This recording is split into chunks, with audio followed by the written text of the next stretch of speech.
দুর্ভাগ্যবশত এই সিংহটার চিকিৎসা যদি না হয় তাহলে ও মারা যেতে পারে। আর এটা হলো হাজারটা প্রাণীর মধ্যে প্রথম যাকে আমরা এই ভিডিওতে বাঁচাতে চলেছি। দেখা যাক কিভাবে। আমরা হেলিকপ্টার থেকে স্নাইপার দিয়ে জিরাফদের ভ্যাকসিনেট করব। আমরা সব জিরাফদের ভ্যাকসিনেট করে তবেই এখান থেকে যাব। আমরা সিংহদের উদ্ধার করব একটা জু থেকে যেটা প্রায় ধ্বংস হয়ে গেছে। একে অপরের সাথে যুদ্ধ করে মারা যাবার আগেই রাইনোদের আলাদা করব, যেটা এই রাইনোর আয়ু অনেক বছর বাড়িয়ে দেবে। এবং এরকমই আরো অনেক অবিশ্বাস্য রেস্কিউ, যার শুরু হচ্ছে একটা সার্জারি দিয়ে যাই সিংহটার জীবন বাঁচাবে। এ হলো ডক্টর অ্যালেক্স। আমরা এখন কি করতে চলেছি? এই সিংহের টুথ ইনফেকশন আছে, যেটা ওর জন্য খুব ক্ষতিকারক। তাই জন্য ওর টুথ ক্যানেল করতে হবে ওর প্রাণ বাঁচানোর জন্য। এই সার্জারিতে দাঁতের ইনফেকশন সারিয়ে ওর জীবন বাঁচানোর চেষ্টা করা হবে। ওর ঠোঁটটা একটু ধরবে তুমি এইভাবে। ও মাই গড, দেখো ওর দাঁতের তো খুবই খারাপ অবস্থা। আর যদি এই ইনফেকশনের চিকিৎসা না করা হয় তাহলে আস্তে আস্তে এই ইনফেকশন ওর হার্টের ক্ষতি করে একদম দেবে। ঠিক। আচ্ছা, ও যদি জেগে যায় তাহলে কি হবে? ও আমার আঙুল কামড়ে দিতে পারে। ও, আর আমার আঙুলটাও। হ্যাঁ, হয়ে গেছে, ও একদম ঠিক আছে। চলো ওকে মুক্ত করো। এখন সিংহটা সুস্থ আর স্বাভাবিক। এখন এরকম 999টা প্রাণীর জীবন বাঁচানো বাকি। আমাদের পরের মিশন হলো কিছু রাইনোর জীবন বাঁচানো। এই বিশাল জায়গায় আমরা ওদেরকে খুঁজে বার করে ট্র্যাঙ্কুলাইজ করব আর ওদের স্থানান্তর করব। আমরা এখন রাইনোদের খুঁজে বেড়াচ্ছি। ওদিকে চ্যান্ডলার রয়েছে আকাশে। আমি হেলিকপ্টারে করে চারিদিকে ঘুরে বেড়াচ্ছি। যদি কোনো রাইনো দেখতে পাই তাহলে আমরা তাকে রেস্কিউ করব। এখানে শক্তিশালী রাইনোরা দুর্বল রাইনোদের তাড়িয়ে দেয়, কিন্তু যেহেতু এই এলাকার চারপাশটা বেড়া দিয়ে ঘেরা আছে তাই দুর্বল রাইনোরা এখান থেকে কোথাও যেতে পারে না, আর তার ফলে ওদেরকে মেরে ফেলা হয়। হ্যাঁ, একদমই তাই। তাই প্রথমে আমরা ওদেরকে ঘুম পাড়াবো আর তারপর ওদেরকে এমন একটা জায়গায় নিয়ে যাবো যেটা ওদের নিজস্ব জায়গা হবে, যেখানে ওরা বেঁচে থাকার জন্য পর্যাপ্ত খাবার আর জল পাবে। তার ফলে ওরা শক্তিশালী হবে। চলো আমরা কি ওখানে রেস্কিউ করি? ঠিক আছে, ও রাইনো দেখতে পেয়েছে। চলো চলো চলো। তো আমার কাছে ট্র্যাঙ্কুলাইজার গান আছে। আমি এটা মেরে ওকে ঘুম পাড়িয়ে দেবো যাতে আমরা ওকে সুরক্ষিতভাবে ধরতে পারি।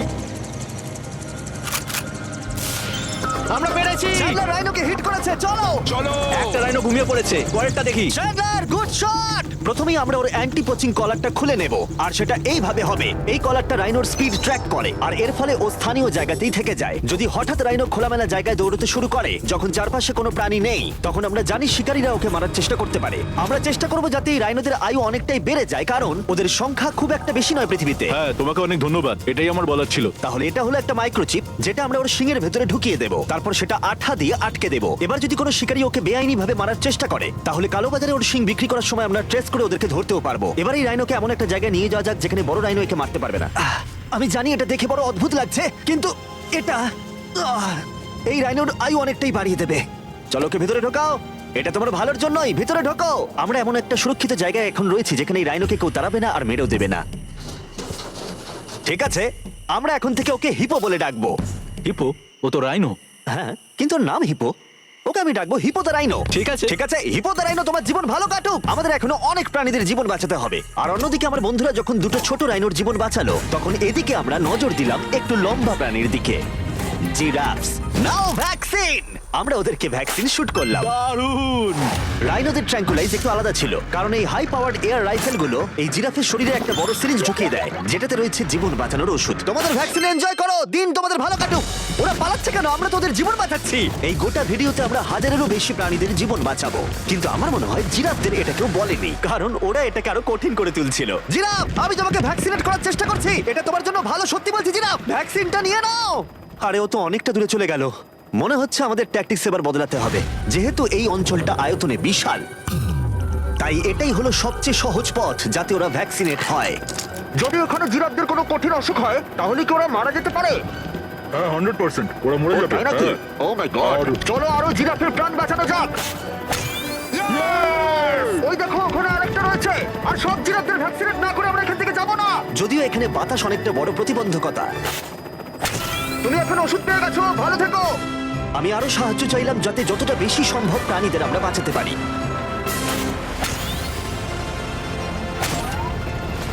আমি 5টা জিরাফ দেখতে পাচ্ছি, ওদের ভ্যাকসিন হয়নি। আর 4টে জিরাফের ভ্যাকসিন বাকি। 3টে জিরাফের বাকি। ইয়ে! শেষের জন্য একদম সামনে আছে। দেখো, 5 জনকে দেওয়া হয়ে গেল। আমরা ওদেরকে শুট করছি, যদিও আমরা ওদেরকে মারছি না, ওদের জীবন বাঁচাচ্ছি। ঠিক জায়গায় লেগেছে। যখন আমরা ওখান থেকে বেরোলাম তখন প্রায় 70টা জিরাফের ভ্যাকসিনেশন হয়ে গেছে। তার মানে এখন অব্দি 74টা প্রাণীর জীবন বাঁচানো হলো। আমরা দেখতে পাচ্ছিলাম আমাদের প্রচেষ্টা ক্রমশই কঠিন হচ্ছে। হ্যাঁ, ওটাই তো, একদম সুস্থ হয়ে গেছে। ভাই, কে জানতো জিরাফদের ভ্যাকসিনেশন করা এতটাই মজাদার হতে চলেছে। কিন্তু এখনো আমাদের প্রচুর প্রাণীদের জীবন বাঁচানো বাকি রয়েছে। তাই আমরা সাউথ আফ্রিকায় কাজ সম্পূর্ণ করে চলে গেলাম ইউক্রেনে। যেখানে যুদ্ধ জুগুলোকে ধ্বংস করে দিয়েছে, যেখান থেকে লায়নদের উদ্ধার করে মেকশিফট শেল্টারে রাখা হয়েছে। কিন্তু যেহেতু এখনো যুদ্ধের আশঙ্কা রয়েছে, আমরা ওদেরকে অন্য জায়গায় উড়িয়ে নিয়ে যাব। তাই আমরা এই বিশাল কার্গো প্লেনটা নিয়ে এসেছি, যাতে আমরা ইউক্রেনের সীমানার বাইরে এই প্রাণীগুলোকে উড়িয়ে নিয়ে যেতে পারি। ওরা এই প্লেনটা দখল করে নিয়েছে, এখানে আর কোনো সিট নেই। 3টে লায়নই এই প্লেনে ফার্স্ট ক্লাস টিকিট পেয়েছে। আর ওয়াইল্ড লাইফ কনজারভেশনিস্ট অ্যান্থনি পেনিস্টনের সাহায্যে আমরা ওদেরকে 7000 মাইল দূরে সাউথ আফ্রিকায় উড়িয়ে নিয়ে গেলাম, এই অভয়ারণ্যে যার নাম লায়ন ওয়াচ, যেখানে লায়নরা প্রায় 14 একর মুক্তাঞ্চলে স্বাধীনভাবে ঘুরে বেড়ায়। ওইখানে একটা বিশাল বড় বাঘ রয়েছে। আর ম্যাচ, ওটা একটা সিংহ। ও আচ্ছা। গেটটা বন্ধ করো।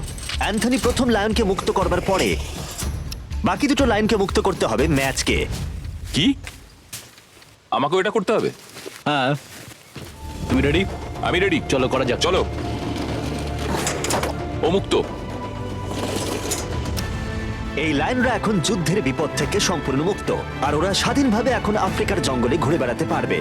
এর পাশাপাশি সমস্ত প্রাণীদের জীবন বাঁচানোটাই গুরুত্বপূর্ণ। এই ভিডিওটা সম্পূর্ণ হবে না যদি না আমরা 100টা কুকুরের জীবন বাঁচাতে পারি। বেশিরভাগ ডগ শেল্টারগুলোই প্রায় ভর্তি, আর যদি এখানে ওরা দীর্ঘ সময় ধরে নিজস্ব বাড়ি না পায়, তাহলে ওরা জায়গার অভাবে একে অপরকে মেরে ফেলতেও পারে। প্রতি 5 মিনিট অন্তর একটা করে কুকুর এই অ্যানিমাল শেল্টারগুলোর মধ্যে মারা যায়। তাই এখনই আমরা 100টা কুকুরের অ্যাডাপ্টেশনের ব্যবস্থা করব। কেমন আছো বলো? হ্যাঁ ভালো আছি। ও হেই, তোমাকে আমার পছন্দ হয়েছে। তাহলে তুমি কুকুর নেবে? কি ধরনের কুকুর তোমরা খুঁজছো? আমরা একটা ছোট্ট বাচ্চা খুঁজছি। ও, একটা ছোট্ট কুকুর দেখো ও তোমার কাছে আসতে চাইছে। পছন্দ হয়েছে? আ, পাপ্পিকে হাই করো। তাহলে একে তোমরা অ্যাডাপ্ট করছো? হ্যাঁ। তুমি এই কুকুরটার সাথে রোজ খেলবে তো? হ্যাঁ। আর ওকে খুব ভালোবাসবে? কথা দাও। ঠিক আছে, একটা হলো, আরো 99টা বাকি রয়েছে। আসলে তোমরা হয়তো জানো না, কিন্তু একটা কুকুরের স্বাস্থ্যের যত্ন নেওয়াতে অনেকটাই টাকার প্রয়োজন পড়ে, আর দুর্ভাগ্যবশত কিছু মানুষ সেটা অ্যাফোর্ড করতে পারে না। ওকে ভালো লেগেছে। হাই। আর সেই জন্যই আমি একটা গুড নিউজ ওদেরকে শোনাতে চাই। এখানকার প্রত্যেকটা কুকুরের মতোই এর মেডিকেলের খরচ আর এর অ্যাডাপশনের ফি তোমাদের দিতে হবে না। ও ওয়াও। হ্যাঁ, তোমরা একে সম্পূর্ণ বিনামূল্যে বাড়ি নিয়ে যেতে পারো। ও মাই গড। Thank you. কোনো থ্যাংক ব্যাপার ইউ। নয়। এটা দেখতে সত্যি খুব দারুণ লাগে যে অনেক কুকুর তাদের নিজেদের বাড়ি খুঁজে পাচ্ছে। তুমি এদেরকে কি করে না বলবে বলো তো? খুব কিউট। কতদিন ধরে কুকুর খুঁজছো? 3 থেকে 4 মাস হলো। ও একদম ঠিক আছে। ও সত্যি খুব সুন্দর। তোমরা একে বাড়িতে নিয়ে যাবে? হ্যাঁ। আমি এটাই শুনতে চাইছিলাম। ব্রিয়ানাকে অ্যাডাপ্ট করা হয়েছে। তোমরা দুজন ওর খেয়াল রাখবে তো? হ্যাঁ। আরো অনেক কুকুর নিজের বাড়ি খুঁজে পাচ্ছিল, কিন্তু বাচ্চা কুকুরদেরই বেশিরভাগ মানুষ অ্যাডপ্ট করছিল। তার ফলে বয়স্ক কুকুররা অবহেলিতই থাকছিল। যেমন ব্লু, এই কুকুরটার বয়স 10 বছর। এখনো সে একজন ভালো মালিকের অপেক্ষায় রয়েছে। আমরা একটু বয়স্ক কোনো কুকুর ও, খুঁজছি, কি কারণ cute! আমরা খুব এনার্জেটিক কাউকে চাইছি না। তোমরা ব্লুকে দেখতে পারো, কেমন লাগছে? হাই, আমার ওকে কেমন খুব আছো পছন্দ তুমি? হয়েছে। ও কিভাবে তাকাচ্ছে দেখো। ও তো কিউট। ও তোমাদের সাথে খুব ভালো থাকবে। Thank you so much. কিন্তু আমাদের কাজ এখনো শেষ হয়নি। যত দিন যেতে লাগলো আমরা দেখতে পাচ্ছিলাম প্রচুর কুকুর তাদের ভালোবাসার বাড়ি খুঁজে পাচ্ছিল। ওকে তোমরা নিচ্ছ? হ্যাঁ নিচ্ছি। দারুণ ব্যাপার। আর খুব তাড়াতাড়ি আমরা 100 জন কুকুরের জীবন সুরক্ষিত করলাম। প্রত্যেকটা পরিবার প্রতিশ্রুতি দিয়েছে যে ওদেরকে একটা সুন্দর জীবন উপহার দেবে। এরপরে আমরা এক্সোটিক মিনিয়েচার হর্সদের জীবন সুরক্ষিত করলাম, কারণ এই সমস্ত ছোট ঘোড়াদের নিলামে বিক্রি করা হয় এদের মাংস খাবার জন্য। আর আমি দুঃখিত, কিন্তু এই সমস্ত মিষ্টি প্রাণীদের আর আমি এভাবে মরতে দেব না, তাই আমি এদেরকে কিনে নিয়েছি। আর আমরা এই প্রত্যেকটা ঘোড়াকে ওদের বাড়ি খুঁজে দেব। ও এক্সকিউজ মি, সব ঘোড়াগুলো এখানে রয়েছে। ও তোমার ও, ভালো একে লাগছে? ভালো লেগেছে। তোমাদের আরো ঘোড়া চাই? না, আমার কাছে বাড়িতে একটা আছে। তার মানে তোমরা ঘোড়া অ্যাডাপ্ট করছো এর জন্য? একদমই তাই। ও তাই নাকি? যাতে ও বড় হয়ে ঘোড়ায় চাপতে পারে। ও তোমার পছন্দ হয়েছে? খুব ভালো। একে কারোর অপছন্দ কি করে হতে পারে? আমি চাই এবার ঘোড়াগুলো নিজেরাই ডিসিশন নিক যে ওরা গাড়িতে উঠবে কিনা। দেখি একটু চেষ্টা করি। আমি তোমাদের 10,000 করে দেবো যদি তোমরা গাড়িতে ওঠো। ও এটা দেখো, ওদের দেখো, এটা দেখো, এটা কাজ করেছে। তোমরা এখানে একজনকে অ্যাডপ্ট করতে এসেছিলে আর এখন দুজনকে নিয়ে যাচ্ছ। একে পটেটো চিপসের মতো দেখতে। এদের খাওয়া যাবে না। ঠিক বলেছো। আসলে আমি